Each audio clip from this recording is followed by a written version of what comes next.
கர்த்தராகிய இயேசு கிறிஸ்துவின் பரிசுத்த நாமத்திற்கு மகிமை உண்டாகட்டும்.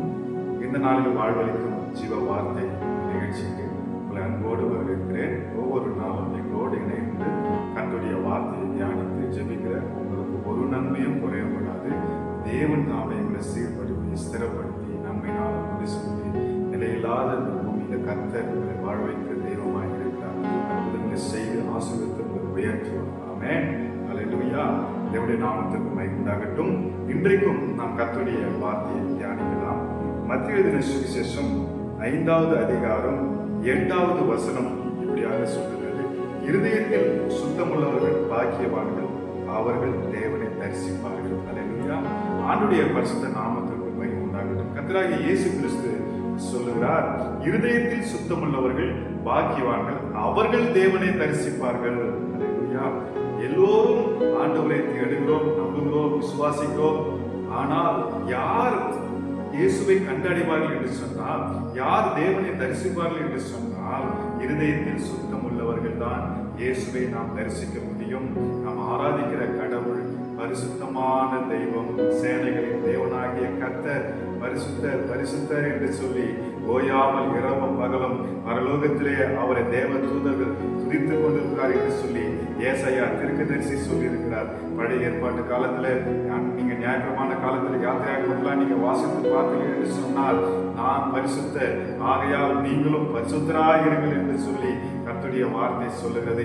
எனக்கேற்ற பரிசுத்தமாய் இருங்கள் என்று சொல்லி தீர்க்கதரிசி மூலமாய் தேவன் சொல்லி இருக்கிறார். அருமையானவர்களே, நம்முடைய இருதயமானது எரேமியா தீர்க்கதரிசன புத்தகத்தில் சொல்லப்பட்டிருக்கிறது, இருதயமே எல்லாவற்றுக்கும் மேலாக மகா கிருபையுள்ளதும் கேடுள்ளதுமாய் இருக்கிறது என்று சொல்லி கர்த்தருடைய வார்த்தை சொல்லுகிறது. தேவன் சொல்லியிருக்கிறார். பாருங்கள் பிரியமானவர்களே, நம்முடைய இருதயத்தை நாம் ஒவ்வொரு நாளும் ஆயத்தப்படுத்தி பரிசுத்தப்படுத்தி பரிசுத்தமுள்ள தேவன் வாசம் பண்ணுவதற்கு நாம் நம்மை ஆயத்தப்படுத்த வேண்டும். பாருங்க, இந்த இருதயத்தில் இருந்தா கொள்ளாதவைகளை பிசாசு விதைத்துக் கொண்டே இருப்பான். இந்த இருதயத்துல தேவன் தங்கி வாசம் பண்ண வேண்டும். இந்த தேவனை தரிசிப்பதற்கு நம் இருதயத்தில் சுத்தமுள்ளவர்களாய் இருந்தால் தான் நாம் தேவனை தரிசிக்க முடியும். அதனால்தான் தாவீது தவறி போகும் பொழுது, தாவீது பாவத்துக்குள்ளாய் அவன் விழுந்து போகும் பொழுது தாவீது சொல்லுகிறார், சுத்த இருதயத்தை என்னில் சிருஷ்டியும், நிலவரமான ஆவி என்னை புதுப்பியும் என்று சொல்லி சங்கீதக்காரனாகிய தாவீது தேவனை நோக்கி விண்ணப்பம் பண்ணுகிறார். நாம் பிரியமானவர்களே, பாருங்கள், இருதயத்தில் ஆண்டவராகிய இயேசு கிறிஸ்து கூட சொல்லியிருக்கிறார், நல்ல மனிதன் தன் பொக்கியத்தில் இருந்து இருதயமாக பொக்கிஷத்தில் நல்லவைகளை எடுத்து காட்டுகிறான், கொள்ளாத மனுஷன் தன் இருதயமாக பொக்கிஷத்தில் இருந்து கொள்ளாதவைகளை எடுத்து காட்டுகிறான். நாம் ரட்சிக்கப்பட்டு தேவனுடைய பிள்ளைகளாக இருக்கிறோம், கோயிலுக்கு வருகிறோம், கர்த்தரை தேடுகிறோம், கொடுக்கிறோம், ஊழியம் செய்கிறோம், எல்லாவற்றையும் தேவனாம் மகிமைப்படுகிறது. இது எல்லாவற்றுக்கும் மேலாக நாம் நம்முடைய இருதயம் தேவனுக்கு உகந்த பலியாக பரிசுத்தமான பாத்திரமாக நம்முடைய இருதயத்தை நாம் ஆயத்தப்படுத்தி தேவனுக்கு ஒப்பு கொடுக்கும் பொழுது அப்பொழுதுதான் நாம் தேவனை தரிசிக்க முடியும். அப்பொழுதுதான் நாம் செய்கிற ஜபங்கள் கேட்கப்படும். அப்பொழுதுதான் நாம் செய்கிற ஊழியங்கள் அங்கீகரிக்கப்படும். அப்பொழுதுதான் நாம் செய்கிற தான தர்மங்கள் எல்லாம் நமக்கு பதிலை கொண்டு வரும். பிரியமானவர்களே, நம்முடைய இருதயத்தை இந்த வேளையில நாம் சோதிக்கலாமா? நம்முடைய இருதயங்களை ஆராய்ந்து அறிகிற கர்த்தர் பார்த்து கொண்டு இருக்கிறார். நம்முடைய உள்ளிருதயங்களை ஆராய்ந்து அறிகிற கர்த்தர் பார்த்து கொண்டு, மனுஷனுக்கு முகத்தை பார்ப்பான், கர்த்தரோ இருதயத்தை பார்க்கிறார். அந்த இருதயம் தேவனுக்கு முன்பாக செம்மையா இருக்க வேண்டும். அப்போஸ் நடப்பில் கூட ஒருத்தர் பாருங்க, பணத்தை கொண்டு வந்து அப்போஸ்தலருடைய கிட்ட கொடுத்து, எனக்கு நான் யார் மேல கைகள் வைக்கிறேனோ அவங்க மேல பரிசுத்தாவி ஊற்றப்பட வேண்டும் என்று சொல்லி கேட்கிறான். அவன் என்ன கேட்கிறேன் அறியாம கேட்கிறான். அவன் சொல்றாரு, இருதயம் தேவன் முன்பாக செம்மையாயிரார் அப்படின்னாலே இதுல உனக்கு பங்கும் கிடையாது, பாகம் கிடையாது, பாகமும் கிடையாது என்று சொல்லி அந்த அப்போஸ்தலர் நடவடிக்கையில அப்போஸ்தலர் சொல்லுகிறதை நாம் கர்த்தருடைய வார்த்தையாக தியானம் பண்ணுகிறோம். ஞானங்களே, நாம் நம்முடைய இருதயத்தை இந்த ஜெப வேலையில, இந்த செய்தி வேலையில ஆயத்தப்படுவோம். ஏனென்று சொன்னால், இருதயமாகிய இந்த பலகையில வேத வசனம் எழுதப்பட வேண்டும். இருதயத்துல பரிசுத்த ஆவியின் அன்பு ஊற்றப்படுகிறது என்று சொல்லப்பட்டிருக்கு. தேவன் நமக்குள்ள தங்கி வாசம் பண்ணி பூமியில கர்த்தர் நம்மளை எதற்காக ரட்சித்தாரோ அந்த நோக்கத்தை நிறைவேற்ற வேண்டும். பரிசுத்த ஆவியானவர் நமக்குள்ளே தங்கி ஒவ்வொரு நாளும் அவருடைய சத்தத்தை நாம் கேட்க வேண்டும் என்று சொல்லி, அவருடைய சித்தத்தை அறிந்த பூமியிலே அவருடைய நாமத்தை மிகப்படுத்த வேண்டும் என்று சொல்லி கர்த்தர் ஒவ்வொரு நாளும் ஆவியானவர் நமக்குள்ளே வாசம் பண்ணி இந்த பூமியில் அவருடைய நாமத்தை மிகப்படுத்த அவர் அவரோடு இருக்கிறார். இன்றைக்கு நம்ம இருதயத்தை நாம் பரிசுத்தப்படுத்தி ஒப்புக் கொடுக்கலாம். நம் இருதயத்தை ஆயத்தப்படுத்தலாமா?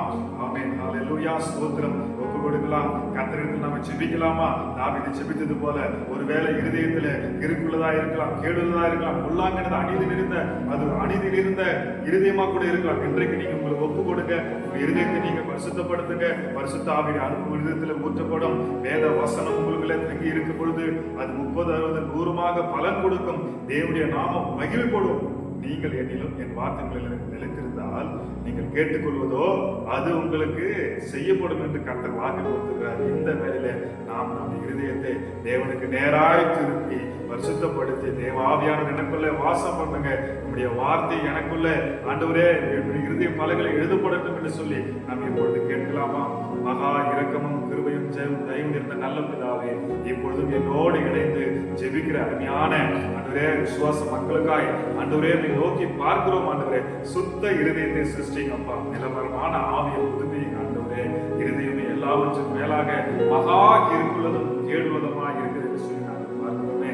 தேவன் தங்குகிற ஆண்டவரே ஆலயம் இருதயம் ஆண்டவரே. இந்த இருதயத்தில் சுத்தமுள்ளவர்கள் தான் பாக்கியவான்கள், அவர்கள் தான் தேவனை தரிசிக்க முடியும் என்று சொல்லி வார்த்தை சொல்லியிருக்கிறதே. இதை கேட்கிற ஒவ்வொருவருக்கும் சுத்த இருதயத்தை கர்த்தர் இந்த நாளில் சிருஷ்டிப்பதாக, நிலவரமான ஆவியை கர்த்தர் புதுப்பிக்கபடியாக நாங்கள் ஜெபிக்கிறோம் ஆண்டவரே. பரிசுத்த ரத்தத்தினால் ஆவியானவர் சரீரத்தை கழுவுங்க, ஒரு புதிய சிருஷ்டியாய் மாற்றுங்க ஆண்டவரே. தேவ ஆவியானுடைய அன்பு இருதயத்தில் ஊற்றப்படட்டும் ஆண்டவரே. கர்த்தர் நீங்க அப்படி செய்யுங்க. இப்பொழுதும் ஆண்டவரே இவர்களுக்கு நன்மை உண்டாக, கிருபை உண்டாக, சமாதானம் உண்டாக, பாதுகாப்பு உண்டாக, தேவ தயவு உண்டாக, அனுகூலம் உண்டாக, மனுஷனுடைய கண்களை தயவு உண்டாக நாங்கள் ஜெபிக்கிறோம் ஆண்டவரே. நன்மையானவர்களை கற்றெடுங்க, தடையில் இயேசுவின் நாமத்தால் விலகட்டும் ஆண்டவரே. ஓ ஹalleluya, ஸ்தோத்திரிக்கிறோம். இருதயத்தில் சுத்தமுள்ளவர்களாய் இருந்து உம்மை தரிசிக்கட்டும், உம்முடைய நாமத்தை இந்த பூமியிலே மகிமைப்படுத்தட்டும் ஆண்டவரே. அநேகருக்கு ஆசீர்வாதமாய் மாறட்டும்.